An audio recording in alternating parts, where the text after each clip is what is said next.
नमस्कार, जय श्रीमन नारायण, हर हर महादेव। 2083 साल वैशाखदेखि चैत्र महिनासम्म रुद्रीका साइतहरू कहिले कहिले छन् त, कुन कुन महिनामा कुन कुन गते छन् भन्ने कुराको विस्तृत रूपमा जानकारीमूलक भिडियो ल्याएर म हजुरमाझ उपस्थित भइसकेको छु। भिडियो के कस्तो लाग्छ लाइक कमेन्ट शेयर सब्स्क्राइब गर्न नभुल्नुहोला।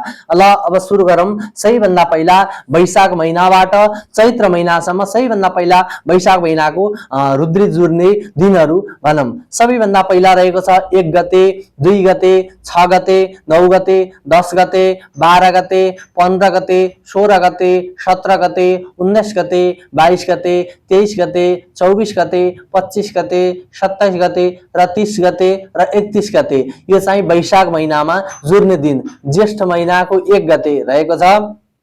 असार महिनामा कुन कति गते छ भन्ने कुरा बताउन गइरहेको छौँ। 5 गते, 6 गते, 7 गते, 9 गते, 12 गते, 13 गते, 14 गते, 16 गते, 17 गते, 20 गते, 21 गते, 22 गते, 24 गते, 26 गते, 27 गते र 28 गते असार महिनामा रहेको छ। साउन महिनामा 29 गते एक दिन मात्र रहेको छ साउनमा।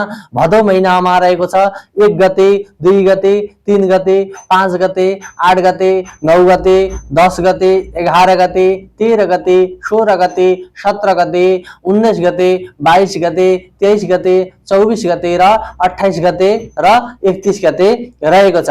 अर्को छ असोज महिनामा 1 गते, 2 गते, 4 गते, 7 गते, 8 गते र 9 गते रहेको छ।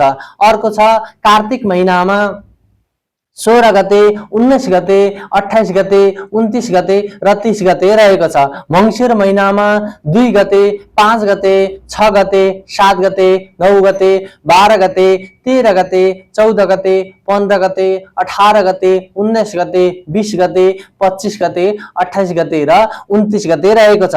अर्को छ पुष महिनामा 1 गते, 3 गते, 6 गते, 7 गते, 8 गते, 12 गते, 13 गते, 14 गते, 16 गते, 19 गते, 30 गते, 31 गते, 25 गते, 29 गते र 30 गते रहेको छ। अर्को छ माघ महिनामा 1 गते, 3 गते, 5 गते, 6 गते, 7 गते, 9 गते, 12 गते, 13 गते, 14 गते, 16 गते, 19 गते, 20 गते, 21 गते, 25 गते, 28 गते र 29 गते रहेको छ।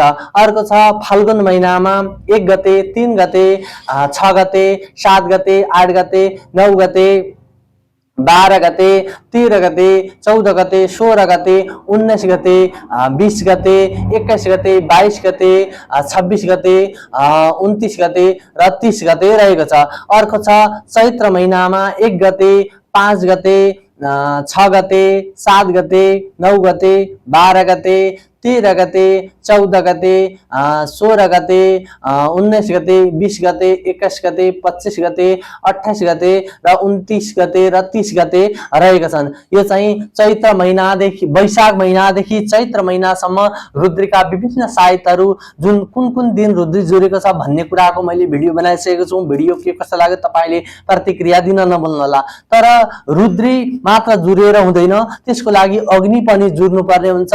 अग्नि र रुद्री जुन दिन दुईटै जुन दिन जुरेको छ त्यो दिन चाहिँ रुद्री गर्दा एकदम उत्तम र राम्रो हुने गर्दछ।